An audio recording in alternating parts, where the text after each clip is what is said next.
This is the lecture for European history for Tuesday, the 9th of February, 2021. This also is a thank you to those people who were here yesterday. The substitute teacher said nice things about you. That is a wonderful thing to see. Please keep up the good work when I'm not here. And when I'm here. Whether you're here or not.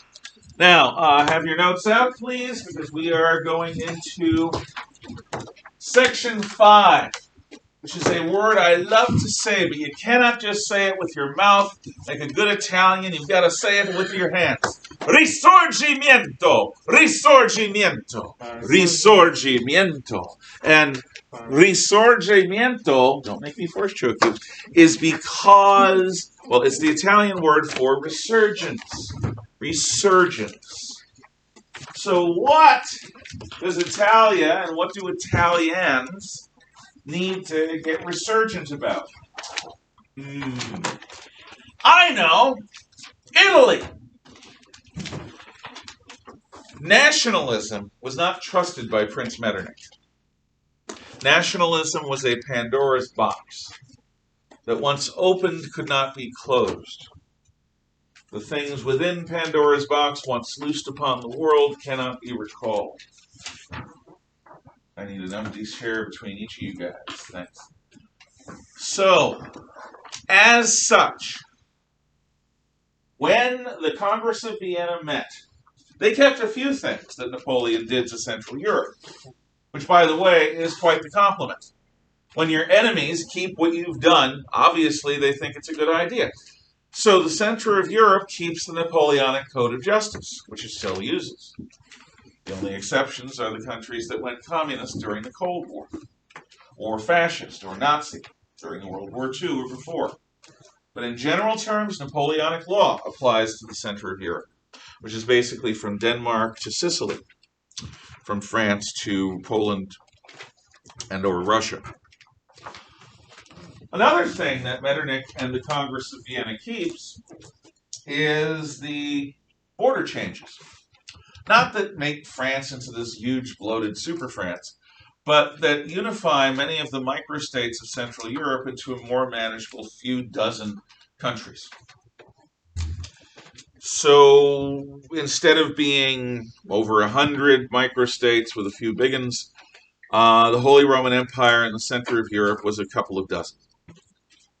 Medium-sized, a couple large, a few small, but nothing tiny. Well, except Liechtenstein, of course. Now,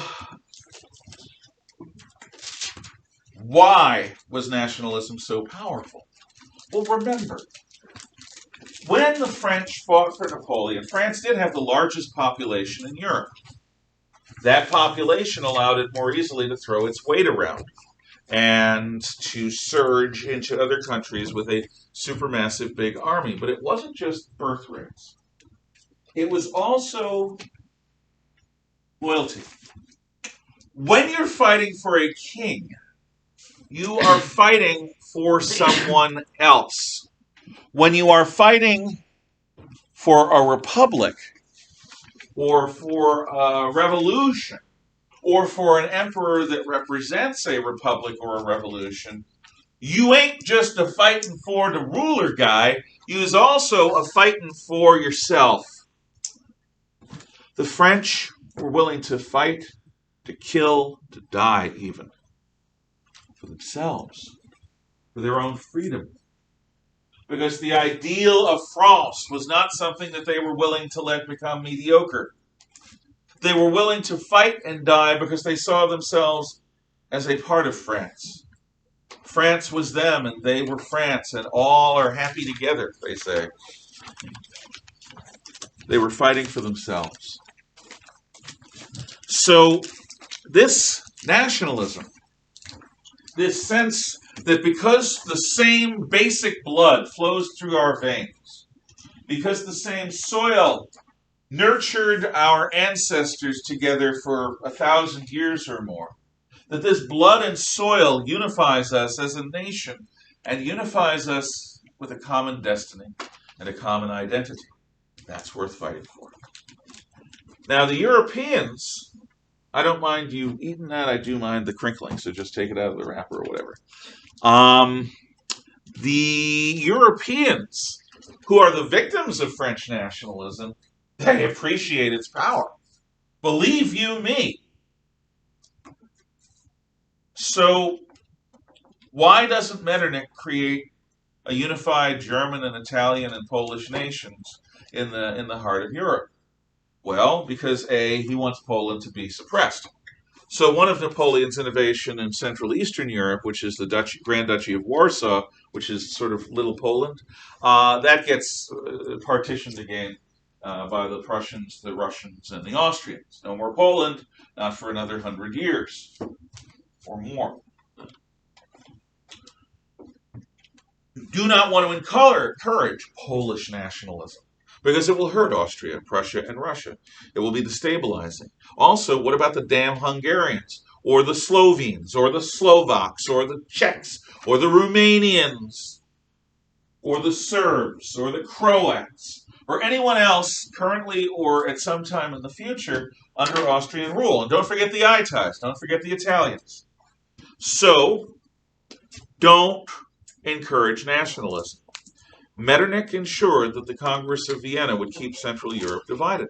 Now, why had it been divided in the first place? Holy Roman Empire!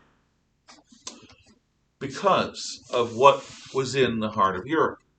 Deep in the heart of Europe. Wait, deep in the heart of Texas. That was a Texas joke, but I think I have one too many or too few claps. Do any of you know the Texas song? Tell me how many claps there are. Deep in the heart, clap, clap, clap, or clap, clap of Texas. Oh. It feels like 3 would work. It feels like 3 would work. But I don't know, because I'm from New York, Connecticut, and Maine, which is not Texas, the last time I checked. In any event, so, in the center of Europe, is Il Papa, the Pope, who's in the kneecap of Italy, Rome. And Il Papa, the Pope, is the vicar of Christ. He is not an Italian, a Pole, a German, a Frenchman, an American, or an Englishman. He is not an Argentine, even if the current Pope came from Argentina. He is Christ's vicar on earth. His title and his role is universal, without limit. He is the vicar of Christ on earth to all the world's Roman Catholics, and the truth is most Western Protestants and Eastern Orthodox at least respect the role that the Pope has within Western Christendom. They may not agree that he's the only vicar of Christ, but they see it as an important job. You know who else is in the heart of Europe? The Emperor. The Emperor. Note I say the as if there's only one, because there is only one for 1,000 years in Europe. The Emperor is the ruler of the Holy Roman Empire, which is in Central Europe, but the Emperor is also not just a mere king. Emperor has resonance throughout the former Roman lands. And the emperor is a title respected by the kings of other countries, even if they don't acknowledge his overlordship. Now you might say, what about them Russians? Don't they have an emperor? Well, they have a czar. A czar, which is from the word Caesar. It's the same word. So they have an emperor too. Yeah, but they're from the Eastern Orthodox tradition of Christianity. The Russians consider Moscow to be the third Rome. The first Rome was Rome. The second Rome was Constantinople or Byzantium. That's where the Greek Orthodox Rite separates from the Latin Rite Christianity, back in the early Middle Ages. And when the Turks take Constantinople in 1453, the Russians say that the Patriarchate and the center of empire moved from Byzantium to Moscow. Now, you might not believe this, not being Russian nationalist yourself, presumably, although I've had Russian nationalists in my classes over the years. But the Russians do assert that Moscow is the third Rome, and they have an emperor, a Caesar, but it's Eastern Rite Christianity. And since Christianity is a fundamental basis of all Western civilization, it makes sense that if you have two rites of Christianity, you can have two emperors. One emperor of the West, one emperor of the East. After all, the Romans did for a good portion of the later part of their empire. So, one other thing that Metternich doesn't keep, aside, is he doesn't keep the Holy Roman Empire. He doesn't restore that. So the emperor is now Austrian. There was a Holy Roman emperor. The Holy Roman Empire was dissolved by Napoleon. Why? Because there can be only one emperor. And so Napoleon becomes the emperor. The emperor. When he loses, the Austrian ruler, the Habsburg ruler of Vienna, becomes the emperor, not of the Holy Roman Empire, but of the Austrian Empire. The lesser title. They're keeping the title emperor, which should be a universal title, but they're applying it to the ruler of a single country. The Habsburg rulers after the Congress of Vienna no longer assert a universal hegemony of any kind, except in the Balkans, in southeastern Europe. In general terms, you might as well call the Emperor of Austria the King of Austria. The Russians still have their Tsar. But because of the universal pretensions of the Emperor and of the Pope, Central Europe was pan-national. It was transnational. It wasn't a nation of trans people. It was a nation, it was a country that transcended nationhood. You had Italians, Slovenes, Slovaks, Romanians, Serbs, Poles, Czechs,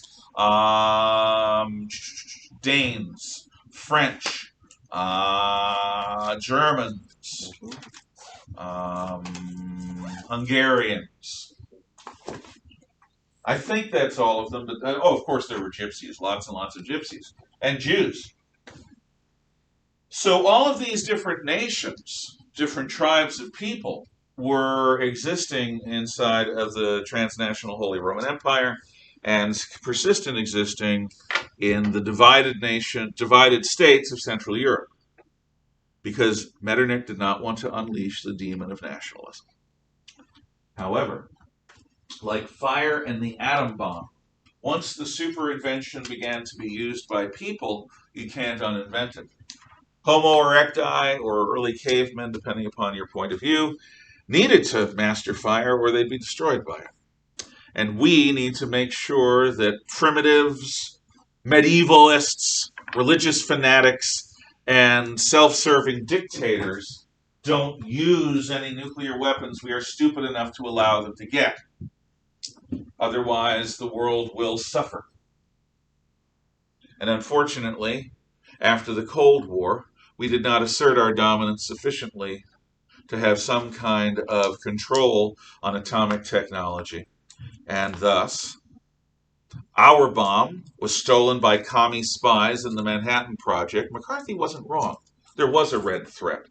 McCarthy's methods may have been un-American, but McCarthyism was not for nothing. And anyone who argues that didn't understand the history of those times. Remember that next year when Mr. Hall covers it. McCarthy wasn't wrong. American atom bomb secrets were smuggled to the Soviet Union by American and international communist agents of Moscow. So, the Russians steal the bomb from us. The Russians provide the bomb to the Chinese communists.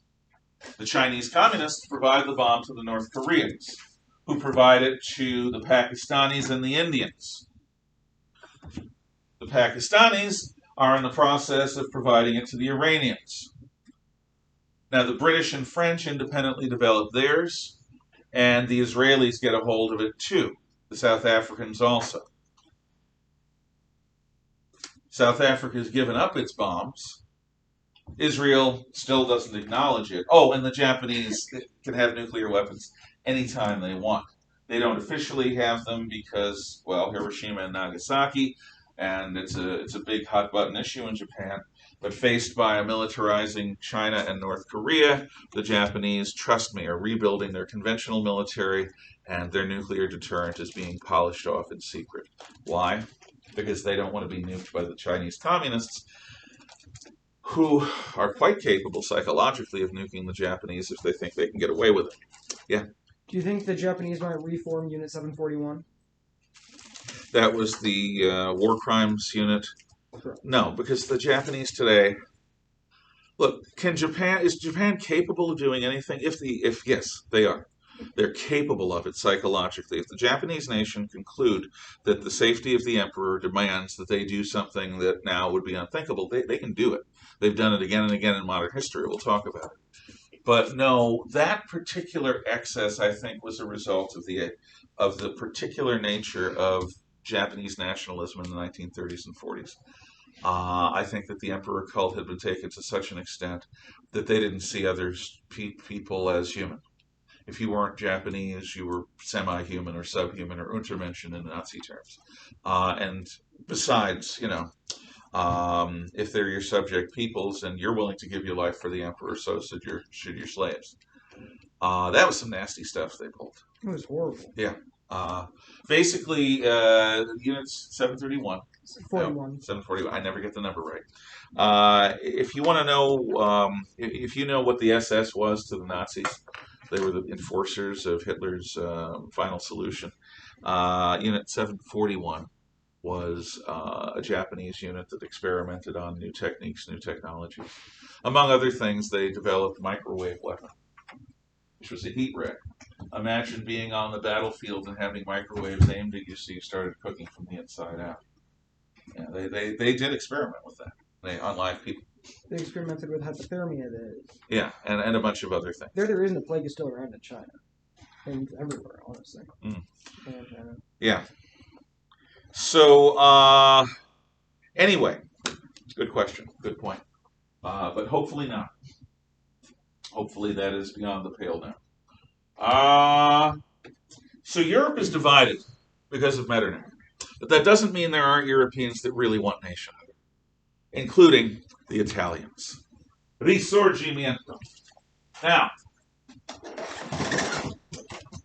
I don't believe that this will be too visible on screen. If it is, I don't know. I'll edit it out or something. Somebody shut the lights and open up, close the shades, please. Okay.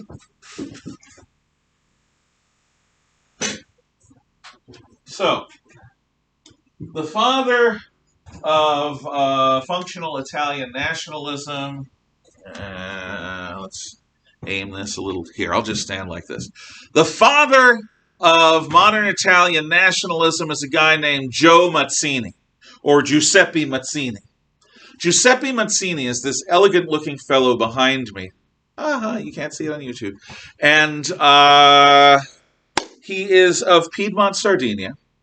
And he is the father of the idea of a unified Italy with Rome as its capital.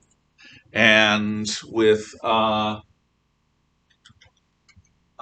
king of Piedmont, Sardinia as the king of a unified Italy. So this plan is going to change Italy radically from what it now is. I'm going to show you the pictures all at once so that we can go and tell the story, but I want you to see tall, elegant, regal, aesthetic sort of fellow. Now, the key, of course, to Italian nationalism is this guy. This guy is Napoleon III, Emperor of France. Now you might say, but why is the French emperor the key to Italian nationhood? Well, I'll tell you. I will when we tell the story in a little while. But the thing you got to understand about Nappy Baby Jr. is that a man is not a man unless he waxes his mustaches. This guy has whiskers that go out from here to here. These are mustaches. So he's got sort of a floofy mustache here, a floofy goatee here. But he's got these long mustaches that go out because that's stylish, you see. So, Napoleon III. And Napoleon III sees himself as the leader of liberalism, that is, liberty-oriented forces throughout Europa. And that insistence on being the leader of liberty is going to play a role. It's sort of a self-image. This guy is Count Camillo Benzo de Cavour. The Count de Cavour is the Prime Minister of Piedmont, Sardinia. He is the one who's actually going to make Italian nationalism happen. So, the Count de Cavour, he is a prosperous man. In the 19th century, men who were my shape were considered to be prosperous. So he was prosperous. And we'll talk about him. And then there's this guy, Joe Garibaldi. Giuseppe Garibaldi. Look at those eyes. Those are a revolutionary's eyes. Why? Because Giuseppe Garibaldi, is a revolutionary. He is the symbol of revolution of his day. If they had T-shirts, they'd have his picture on it. Anyone who believed in revolution now would have a Garibaldi face, and not the face of that commie murderer Che Guevara, which so many people have over the last few generations. And when I say commie murderer, I ain't just a wolf, and I'll tell you more about him when we get to modern communism. Let's see. Like killing homosexuals and musicians who aspire to the sort of decadent rock and roll thing. That was Che. Although he looks so dreamy. Viva Ejército de Bolivia. Long live the army of Bolivia, because they shot that guy.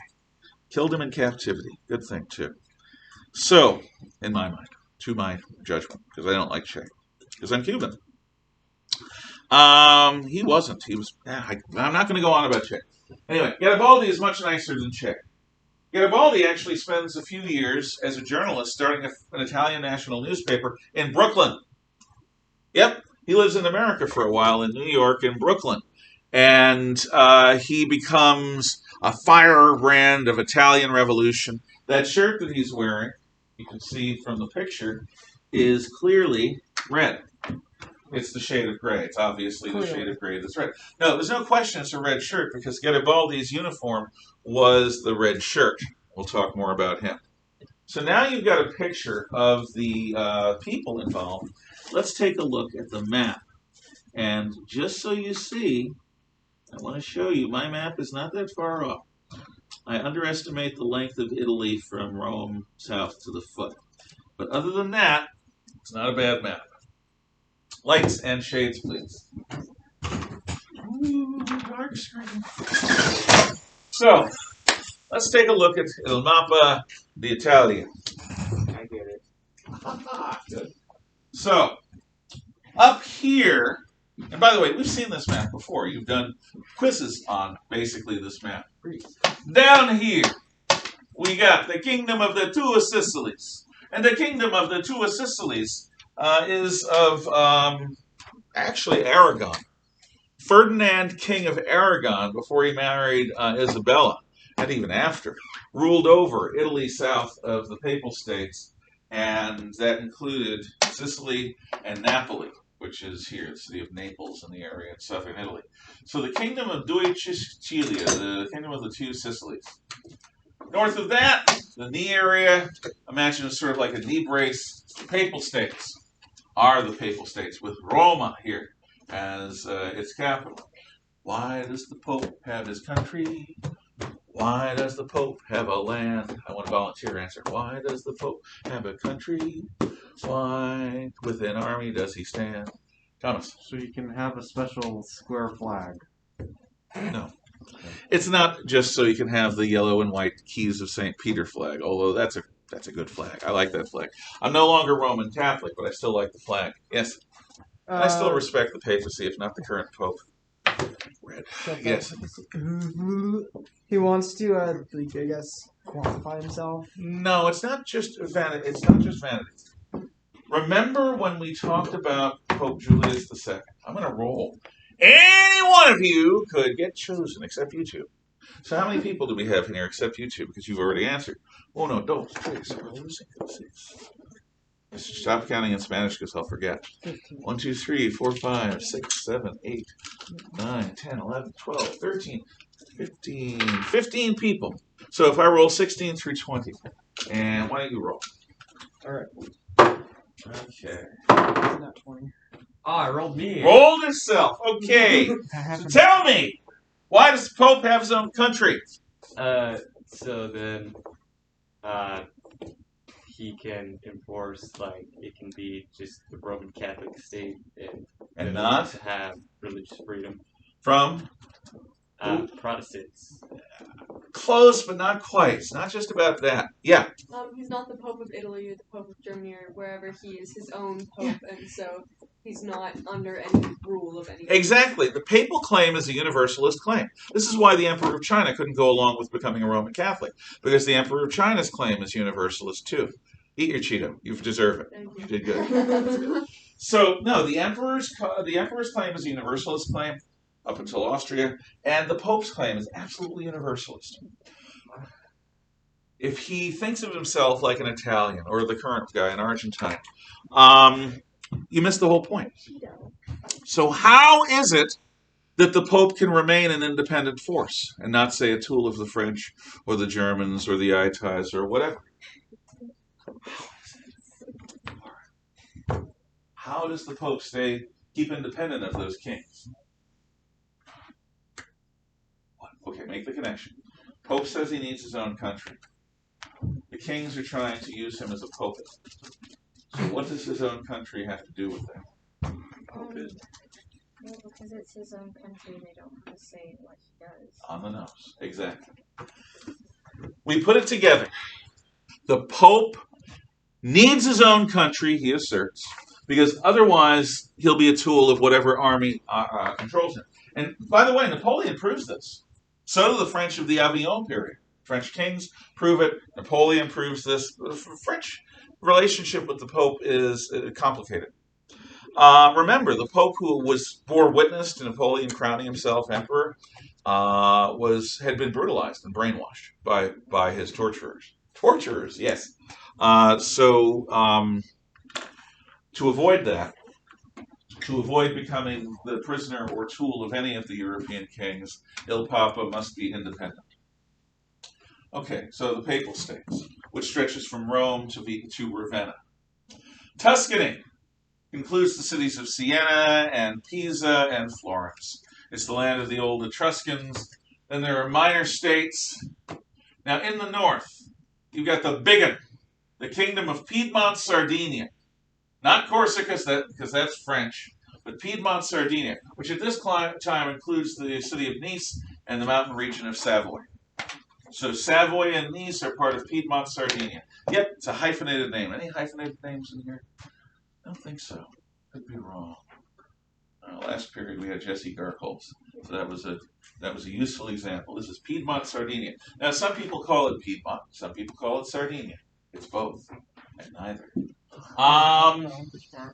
This is Lombardy, up in the central Po Valley. This is Venetia, around the city of Venice. This is the Tyrol, a mountainous region, and Istria. And at the beginning of our story, at the Austrians controlled Lombardy, Tyrol, Venetia, and Istria.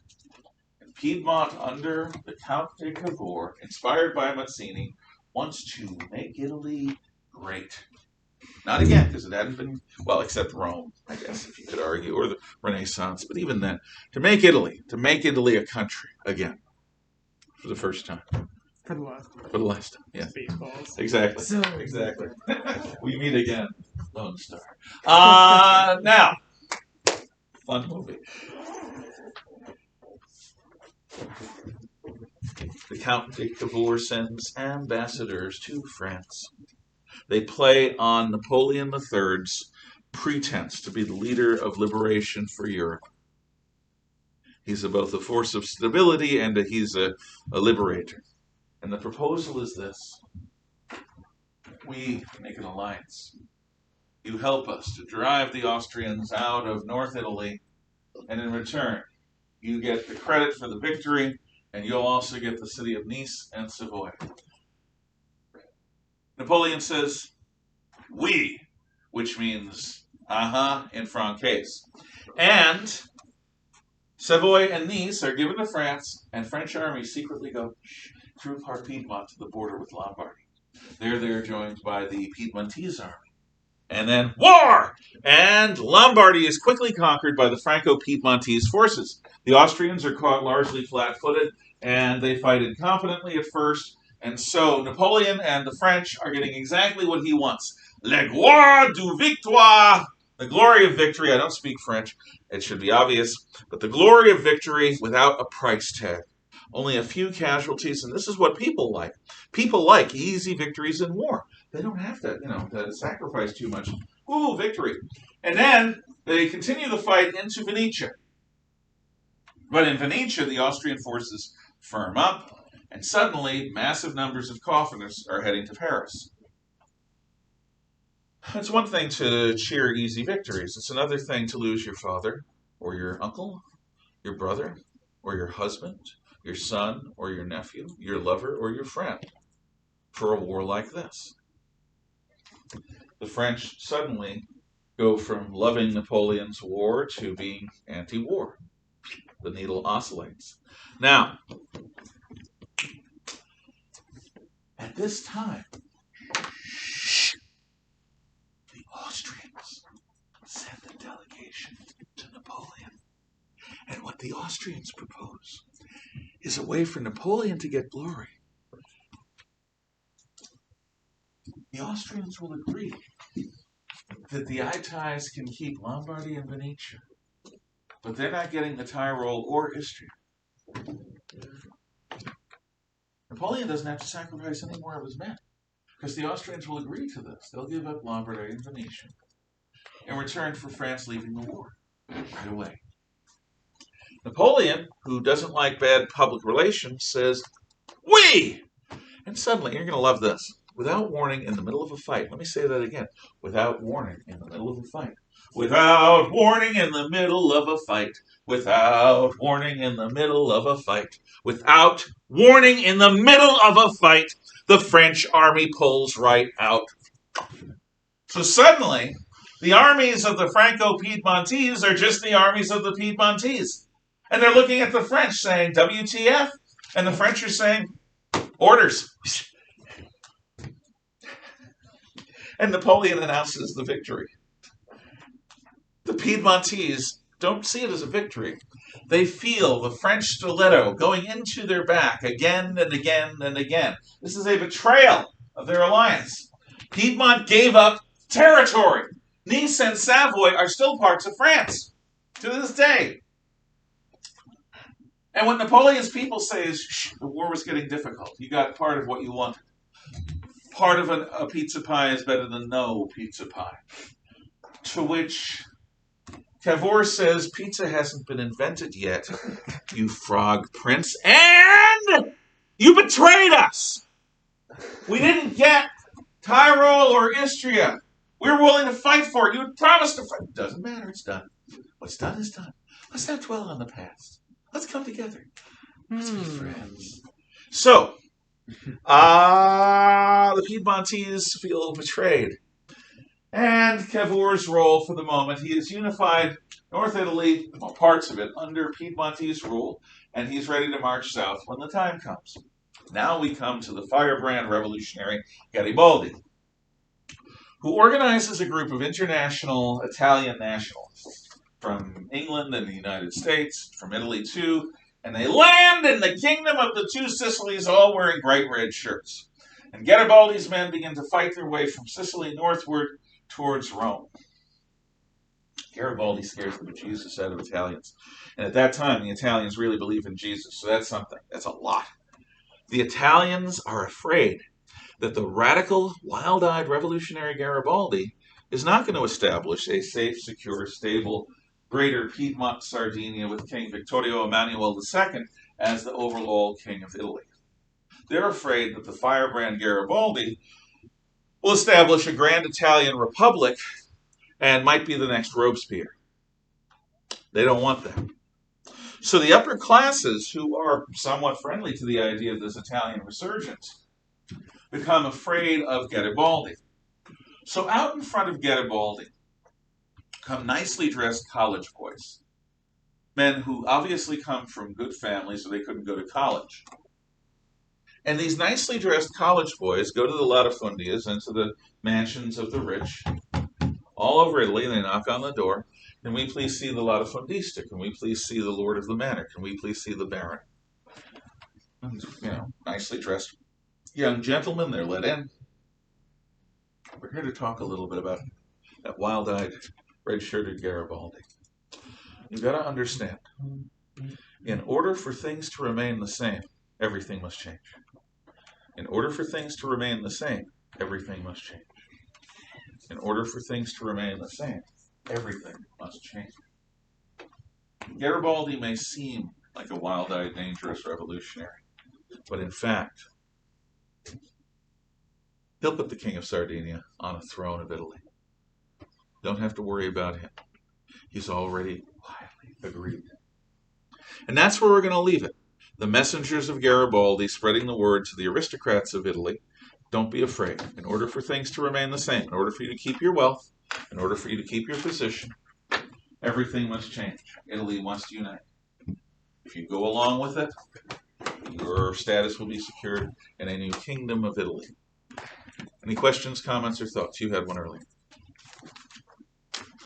Oh yeah, I was gonna say that the Pope under Napoleon didn't have the Swedish Guard this time, did he?